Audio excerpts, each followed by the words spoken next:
oficio 13.162 del secretario general de la Cámara, por la cual comunica que el diputado señor Lautaro Carmona reemplazará en forma permanente a la diputada Carol Cariola. Sería la cuenta, presidente. Muchas gracias, señor secretario. Le damos la palabra a los colegas parlamentarios. Les señalamos que para la próxima sesión, tal como lo solicitaron, tenemos a ambos directores confirmados respecto a su asistencia, que era uno de los acuerdos que habíamos suscrito en la sesión anterior. Y también señalar que con esto estamos poniendo término, salvo mejor parecer de algún colega respecto de la ronda de invitados y citados como diligencias, cumpliendo el mandato efectivamente que se nos entregó, lo que concierne al mandato de la comisión, salvo, como digo, algún colega tuviera alguna presentación o solicitud en particular. Lo mismo también les pediría a los colegas o sus asesores respecto a algún oficio que a su juicio aún pende de ser contestado o que nosotros pudiésemos solicitar como comisión. Diputado Urrutia. Presidente, para facilitar la tarea, solicitarle a la Secretaría que haga un resumen de todas las oficios que hemos pedido y las respuestas para poder tenerlas a la vista. O sea, qué es lo que está pendiente, qué es lo que no ha llegado. Perfecto. El señor secretario me señala que está esa información disponible para tanto los parlamentarios como también lo facilitamos a los asesores de los parlamentarios de tal manera de agilizar el trabajo de la comisión. Bueno, entrando obviamente en nuestra tabla, era de suma importancia para los miembros de la comisión conocer obviamente en palabras del propio Contralor, don Jorge Bermúdez, que nos acompaña obviamente gentilmente en esta comisión, a objeto, y le vamos a dar inmediatamente la palabra, de los procedimientos o procesos de auditoría o de sumarios incoados tanto en el CERVEL como también en el registro civil por parte de la Contraloría. Sabemos también, seguramente nos va a adelantar, las restricciones respecto a las competencias legales que en el caso del CERVEL existen, y creo que es bueno también ser observadas o reparadas por parte de esta comisión. Así es que le vamos a dar inmediatamente la palabra a don Jorge para luego, obviamente al término de su exposición, que algún parlamentario pueda hacer alguna precisión o consulta sobre el particular. Señor Contralor, le damos la palabra. Muchas gracias, señor presidente, y por su intermedio quisiera saludar a toda la comisión presente en esta comisión especial investigadora. Como entré un poco justo a la sesión, no tuve la oportunidad de saludarlos anticipadamente. Bien, nosotros hemos elaborado esta breve presentación, que a pesar de que parece ser un poco extensa, pero en realidad es muy rápida, porque el rol de la Contraloría, a partir de la modificación constitucional y legal que se ha producido, como ya anticipaba el señor presidente, en esta materia es acotado. El rol es acotado, y desde ya hay que decir que básicamente se refiere a lo que puede hacer la Contraloría hoy día respecto del servicio de registro civil e identificación y no tanto respecto del servicio electoral. No obstante, es bueno tener en cuenta cuáles en cada caso las facultades que tiene la Contraloría. En primer lugar, respecto del registro civil, bueno, obviamente el registro civil e identificación es un servicio público. Es un servicio público que desde la ley 19.477 es de carácter descentralizado. Eso le da un cierto grado de autonomía en la toma de decisiones, pero sigue siendo evidentemente un servicio público que se vincula con el Poder Ejecutivo a través de, en este caso, el Ministerio de Justicia. O sea, por lo tanto, uno debería decir acá, el servicio de registro civil forma parte de la administración del Estado y, como tal, ejerce ciertas facultades que son las que aparecen ahí. Obviamente son las que nosotros conocemos. Básicamente son mantener, vamos a decir, la fe pública en ciertas certificaciones que se deben entregar. Certificados de nacimiento, de matrimonio, de función, los hechos relevantes de la vida de una persona, la entrega de ciertos documentos como el carnet de identidad o el pasaporte, algunos registros como el de vehículos motorizados. Ahora bien, respecto de este servicio y como órgano de la Administración del Estado, la Contraloría ejerce plenas facultades. Y plenas facultades significa lo que está allí, es decir, en primer lugar, los actos administrativos del registro civil que están afectos al trámite de toma de razón pasan por la Contraloría. Hay que decir, eso sí, que los actos administrativos, gracias, en este caso son normalmente resoluciones que van firmadas por el jefe del servicio, y por lo tanto solo en algunos casos esos actos administrativos están afectos al trámite de toma de razón.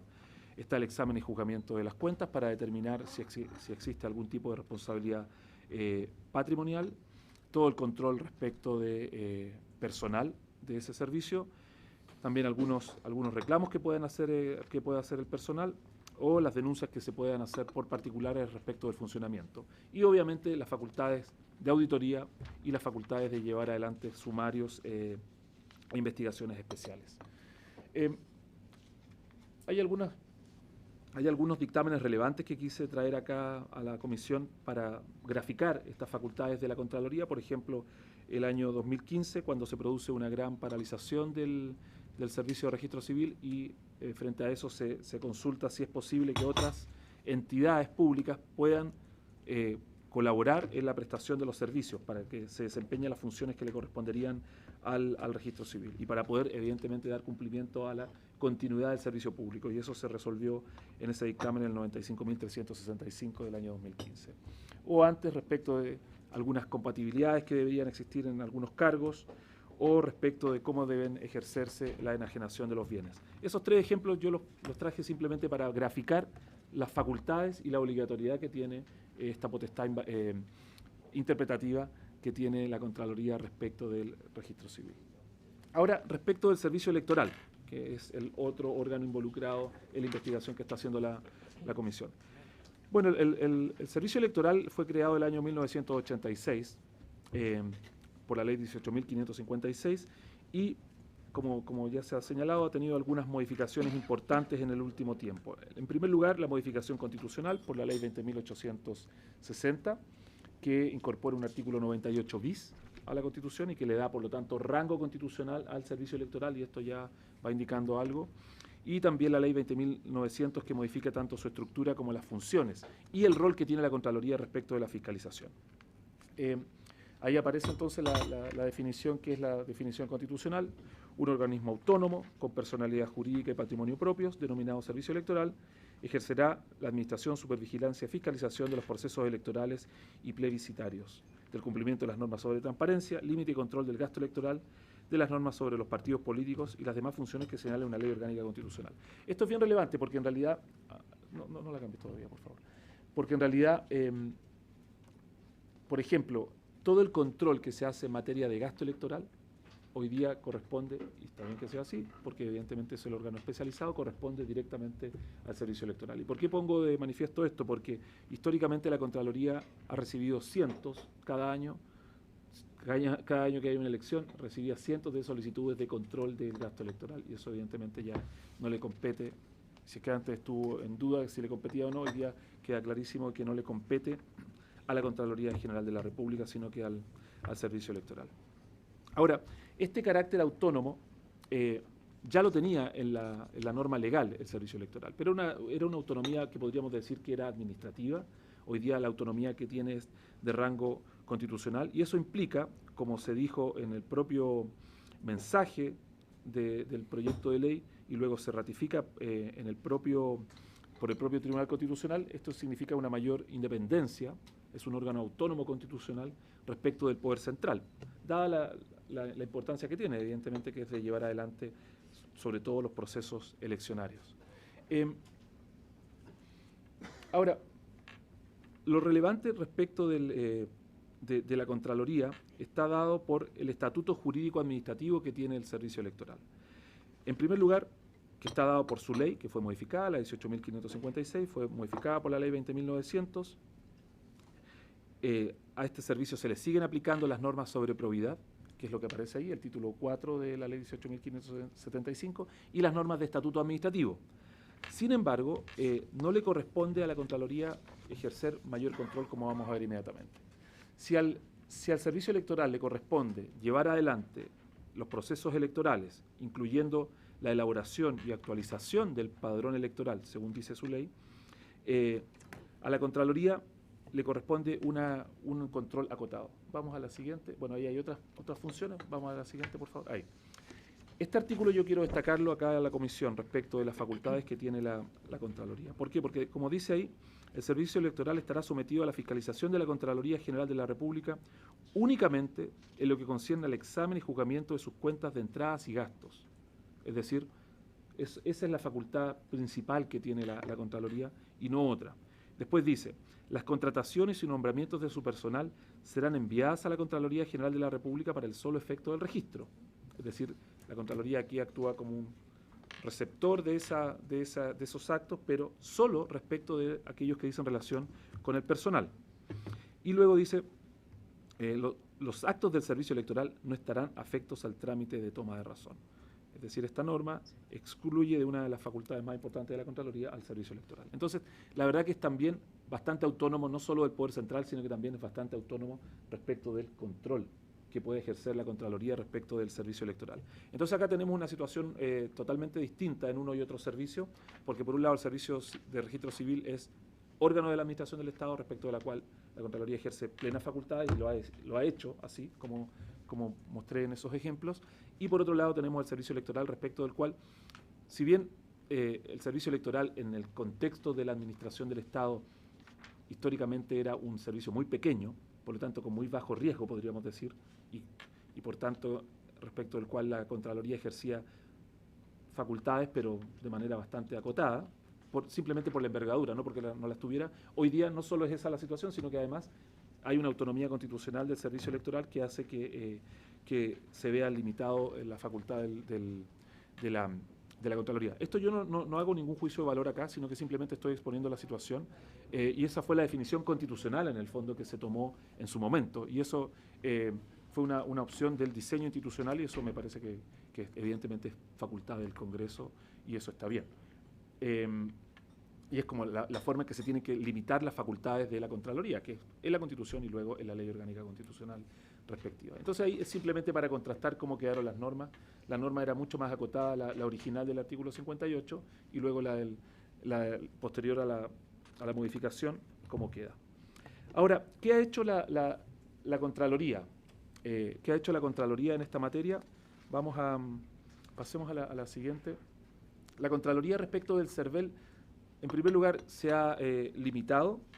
Por ejemplo, el año 2016, en este dictamen, nosotros no nos pronunciamos sobre la toma de razón de un sumario que se sobreseía por parte del CERVEL, porque ya no nos correspondía. El CERVEL incluso lo había enviado a la Contraloría y nosotros se lo devolvimos porque ya no era facultad de la Contraloría, estaba excluido de todo trámite de toma de razón, por lo tanto, eso era lo que correspondía hacer. Sin embargo, y dado que los funcionarios siguen sometidos al estatuto administrativo, y en el estatuto administrativo, en el artículo 160, se le da una facultad de conocer de una suerte de reclamación en materia funcionaria a la Contraloría sí conoció de esa reclamación, pero obviamente acotado solo al ámbito, vamos a decir, funcionarial.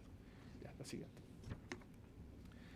En conclusión, entonces, en esta parte, la Contraloría puede fiscalizar al CERVEL, pero, como decía su artículo 58, para el examen y juzgamiento de las cuentas, es decir, para ver que efectivamente esos recursos se hayan gastado bien, pero no controla los actos administrativos que emanan del servicio, realiza el registro en materia personal, recibe los reclamos de sus funcionarios en aplicación del artículo 160 del Estatuto Administrativo, pero no puede fiscalizar entonces las facultades que son propias del servicio, como llevar adelante los procesos electorales. Ahora vamos a hacer una presentación en esta segunda parte de lo que ha hecho la Contraloría del punto de vista de sus instrumentos, básicamente enfocado ahora al registro civil. Los instrumentos de auditoría de la Contraloría son la auditoría, que es una actividad que es programada y que tiene una cierta intensidad desde el punto de vista de las horas que se dedican a esa actividad. Están las investigaciones especiales, que normalmente se realizan a solicitudes de parlamentarios y con antecedentes que nos entregan parlamentarios. El año pasado, por ejemplo, la Contraloría recibió 340 solicitudes de investigación de parlamentarios del Congreso y bueno, la mayoría de ellas se terminó o está todavía algunas de ellas en curso, que son algunas más complicadas. O las denuncias ciudadanas, que se denominan atenciones de referencia de auditoría, que son denuncias que hacen los particulares, en algunos casos fundadas, en otros casos simplemente es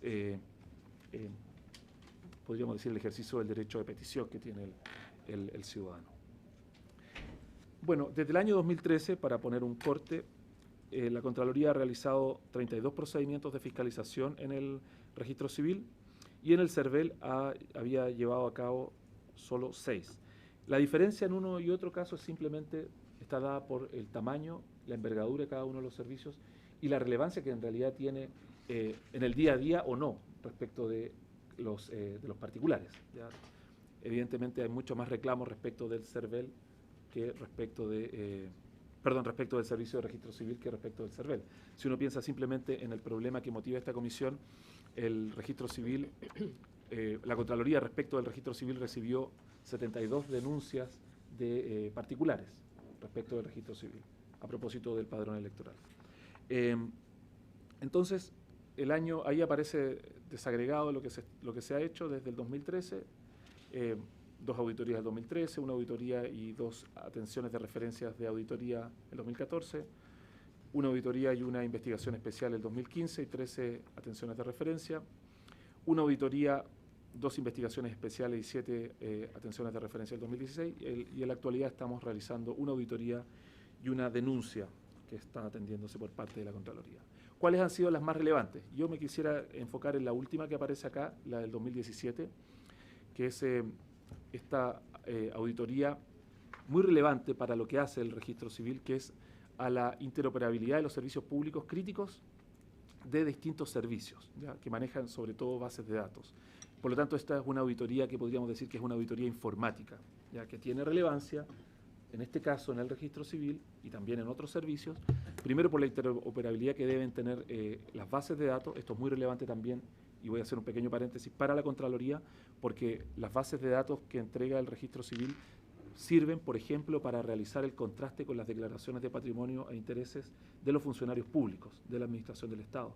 Entonces, la única forma de saber si esa declaración es completa, es actual y es veraz, es contrastándola con bases de datos, por ejemplo, de registro de vehículos motorizados o respecto de, podríamos decir, el árbol familiar de cada uno de los declarantes.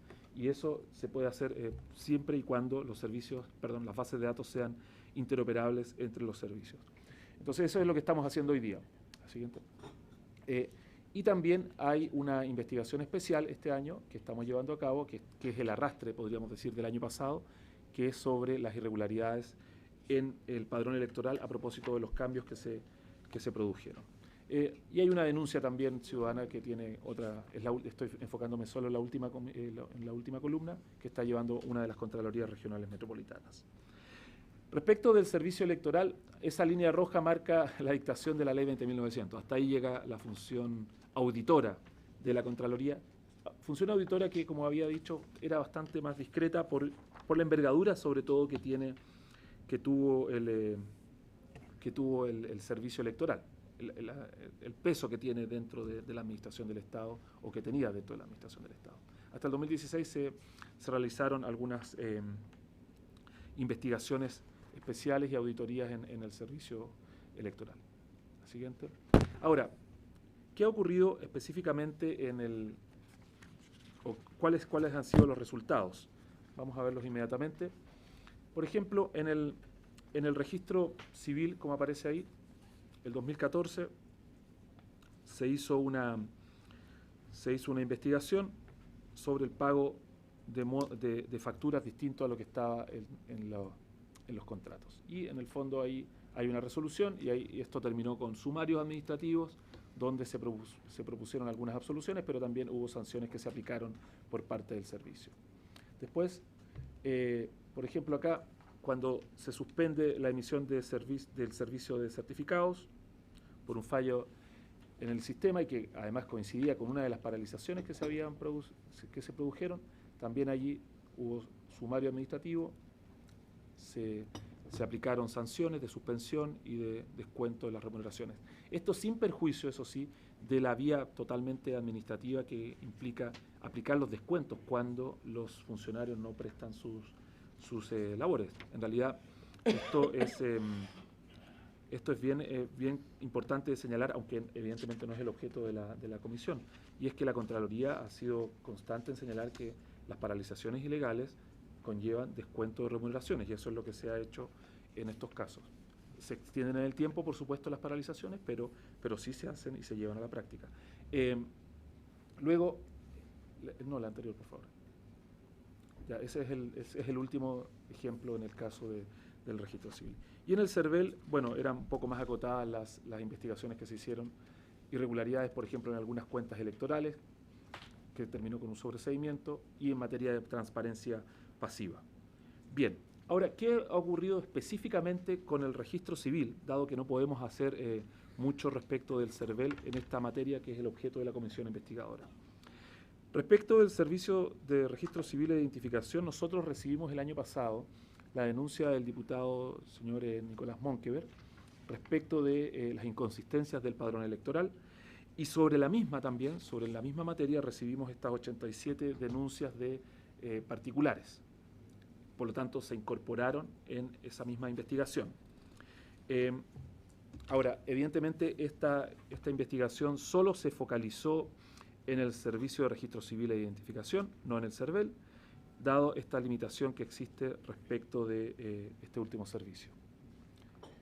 Ahora, respecto de la misma materia, respecto de esta misma materia que ya estaba siendo investigada, esto se vio además complementado con una solicitud que hizo el gobierno a través de la SECPRES, de la Secretaría General de la Presidencia, donde nos piden ellos que hiciésemos un sumario en el registro civil a propósito de estas irregularidades o de estas dificultades que hubo en el padrón electoral, para no categorizarla. Y bueno, nosotros ahí dimos una respuesta, dado que ya estaba avanzando la auditoría, la investigación especial. Nosotros le informamos que al gobierno que íbamos a esperar la finalización de esa investigación para poder saber si habían responsabilidades específicas de un funcionario o no, y por lo tanto ejercer o no esa facultad de realizar el sumario. ¿En qué está hoy día la investigación? Bueno, la investigación tiene preinforme. ¿Qué quiere decir eso? Es decir, ya está terminada por parte de la Contraloría, ya se evacuaron las observaciones al registro civil, y hoy día el servicio tiene un plazo de respuesta que es hasta el 23 de marzo. El servicio puede pedir ampliación de ese plazo. Con esa respuesta del servicio de registro civil, nosotros tenemos que evacuar el informe final, que evidentemente vamos a hacer llegar a la comisión. Ahora, a partir de esa investigación y con el informe final, lo que puede ocurrir es que hayan observaciones que no se subsanen y por lo tanto haya acciones que deba realizar el servicio, y además, no quiero adelantarlo, pero también puede ahí concretarse la orden de realizar el sumario por parte de la Contraloría General de la República. Esa es la situación actual. Estamos entonces todavía en una situación de tramitación, aunque está culminada la investigación por parte de la Contraloría. Y bueno, quedo disponible para las consultas que me quiera hacer la comisión. Gracias, presidente. Muchas gracias, don Jorge. Le damos la palabra inmediatamente a los colegas parlamentarios que quisiesen intervenir. Diputado Urrutia. La presentación del Contralor ha sido muy clara. Estamos en una situación de compás de espera, a la espera de los resultados del informe final y definitivo. Me imagino que hoy día con el preinforme hay derecho a pataleo por parte de los funcionarios del registro civil. Así que aproximadamente usted nos entrega una fecha del 23 de marzo, o sea, la última semana de marzo. Yo creo que la primera semana de abril nosotros podríamos conocer seguramente el informe final, y con respecto a eso hacer las preguntas que sean necesarias, porque hoy día estamos está difícil la cosa. ¿Se puede ampliar el plazo? ¿Perdón? Sí, se puede ampliar, sí. Pero una precisión, la fecha del 23 de marzo, entiendo que es ampliable. ¿El preinforme es público o puede ser conocido por lo menos por parte de esta comisión en carácter de reserva? Por su intermedio, señor presidente, y tomando todas las preguntas que se me acaban de formular, efectivamente el 23 de marzo es la fecha límite que tiene el servicio. Normalmente piden una ampliación que puede ser por 5 o 10 días habitualmente, 5 días hábiles, por lo tanto eso significa una semana. Y nosotros, por deferencia también, la concedemos. El preinforme, perdón, en estos momentos está en una etapa que es reservado. Nosotros, y si el presidente lo solicita o la comisión así lo acuerda, nosotros podemos ponerlo a disposición de la comisión, pero en ese caso le pediría al señor presidente que tuviese que declarar en esa parte la sesión, en ese carácter. Evidentemente, una vez que tengamos el informe ya final, nosotros podemos volver a la comisión y hacer la presentación que corresponda. Ahora, el problema que tiene el preinforme, y eso no es que este tenga un problema en específico, sino que en esta etapa es que hay muchas observaciones que pueden aparecer como muy, podríamos decir, importantes, relevantes, pero que se aclaran en muchos casos, esa es la experiencia, se aclaran con la respuesta que está dando el propio servicio. Entonces, no quisiera que quede la sensación acá de que hayan muchas observaciones de mucha envergadura y que luego al final aparece que es un informe mucho más acotado, que es lo que muchas veces ocurre. Entonces, yo, dada que ya estamos con el plazo corriendo, tal vez lo más prudente sería esperar a que esté el informe final. Y yo, como le digo, tengo toda la disponibilidad para venir de nuevo las veces que sea necesario y presentar ese informe. Presidente, nosotros prorrogamos, o sea, la comisión tiene prórroga hasta el mes de mayo, me dice el... Por eso digo, pedimos prórroga por 60 días, así que creo que tenemos tiempo para poder así es, no tenemos esa premura de tiempo. Gracias, presidente. Yo quiero decir lo siguiente, porque yo creo que lo que buscamos como comisión es de alguna manera entender primero que esto es un insumo importante para las conclusiones que vamos a hacer como comisión investigadora. Segundo, tampoco nos gustaría parecer desfasados o desalineados efectivamente respecto al rol que haga la Contraloría. Entonces, si con todo el tope finales de marzo, estamos en condiciones, en este caso, de esperar esas fechas para esperar el informe final y no el preliminar que, como usted señaló, puede parecer abultado en primer término respecto a los reparos y observaciones, pero luego ser depurado y finalmente circunscrito solamente a algunos puntos que dé cuenta ese preinforme. Entonces, si es así, no veo inconveniente en esperar el tiempo de tal manera de tener el informe definitivo por parte de la Contraloría. Y yo en este ánimo, yo me comprometo a que ese informe efectivamente pueda estar oportunamente acá, es decir, a fines de marzo o la primera semana de abril a más tardar, para que ustedes tengan suficiente tiempo de analizarlo también y de presentarlo acá. Una pregunta, señor Contraloría, entrando un poco respecto al tema del fondo. Yo entiendo que respecto a lo que es el registro civil vamos a tener, en este caso, un informe respecto incluso de las denuncias concretas que hizo un parlamentario que es miembro de esta comisión y que tiene que ver con el corazón, en este caso, de muchos de los temas que debe abordar esta comisión investigadora. Por eso es tan pertinente el informe definitivo de Contraloría. Pero acá hay una parte que va a quedar trunca por mandato constitucional que excede hoy día las competencias y por tanto está el principio de legalidad que debe obedecer la Contraloría respecto de lo que es el servicio electoral. Y yo la pregunta que le hago es la siguiente, porque tenemos un mandato respecto a este tema en particular, pero también tenemos conclusiones o propuestas que tenemos que ir dibujando, señalando como comisión. Yo sé que es muy difícil para ustedes doblarse su rol de contralor y académico, por así decirlo, respecto de las conclusiones que debiéramos hacer, pero cuando uno parte estudiando en la universidad, obviamente conoce los tres poderes del Estado, ¿no es cierto? Y la independencia de cada uno, pero a mayor ahondamiento uno revisa nuestra Constitución y está lo que se denominan las autonomías constitucionales. Y hay un señalamiento respecto del servicio electoral, porque hablábamos que hay un límite solamente hoy día de Contraloría para las cuentas, en este caso, y su juzgamiento, pero no respecto, por ejemplo, de esta otra materia. Ve lo mismo con el Ministerio Público, otras entidades que, conforme ha avanzado el trabajo legislativo, le hemos dado autonomía, pero que yo lo entiendo que no es sinónimo de autarquía, porque uno lo que busca es que generemos un poder, pero que también tenga una suerte de contrapeso desde el punto de vista de su fiscalización y regulación. Uno dirá, bueno, existe el Congreso, pero nuestra musculatura investigativa, por así señalarlo, no es la capacidad que tiene, por ejemplo, la Contraloría en términos de auditar efectivamente un proceso administrativo, de hacer un escrutinio distinto respecto de lo que ocurre con el caso del Padrón en particular.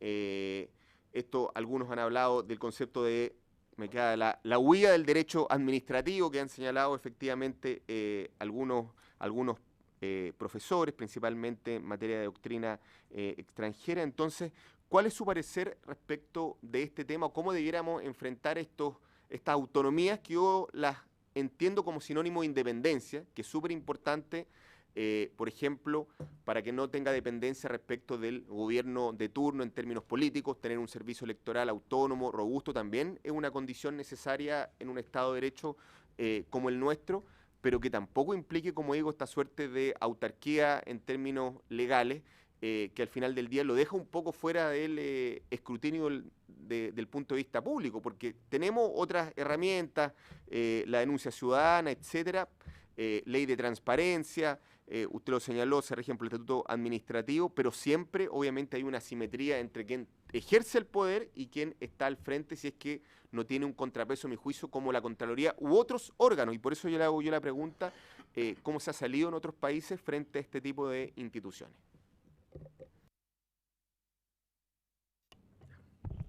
Gracias, señor presidente, y por su intermedio a toda la comisión. Esta es una pregunta muy relevante, porque en el fondo tiene que ver con cómo se instituye el control en un Estado, ¿no? En este caso, en nuestro país.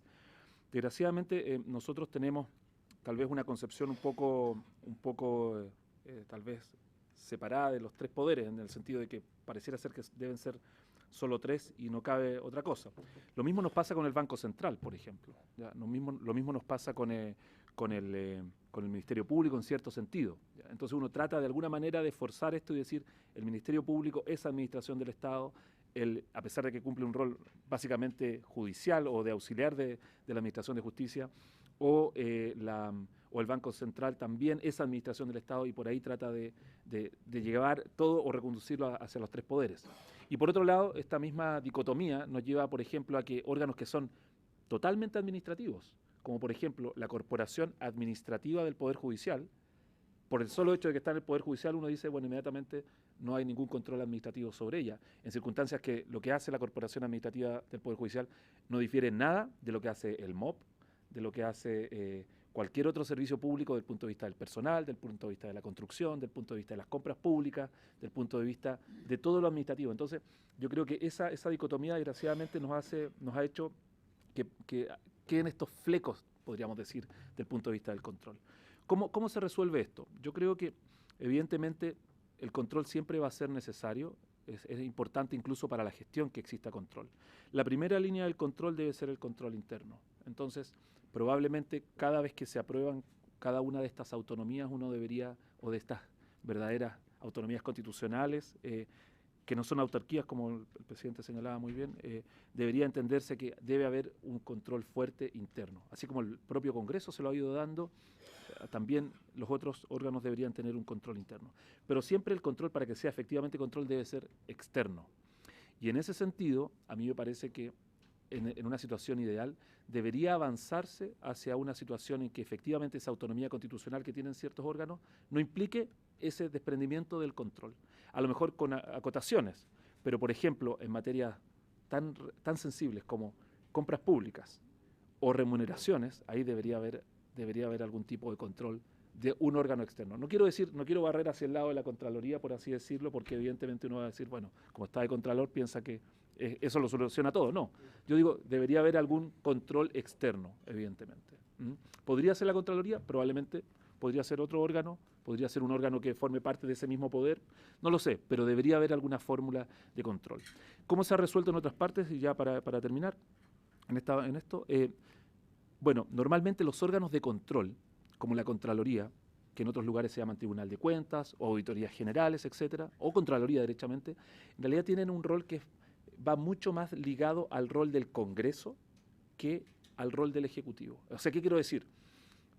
Creo que las 340 denuncias de parlamentarios que tuvimos el año pasado, que en realidad fue un aumento exponencial, es demostrativo de eso, que en el fondo estos órganos del control del poder son más bien ejecutores de requerimientos de fiscalización del Congreso, más que de una situación de trabajo, podríamos decir, totalmente separado del Parlamento.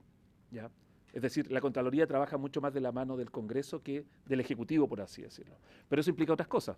Por ejemplo, implica, una cierta autonomía presupuestaria. O que sea el Congreso el que define el presupuesto directamente.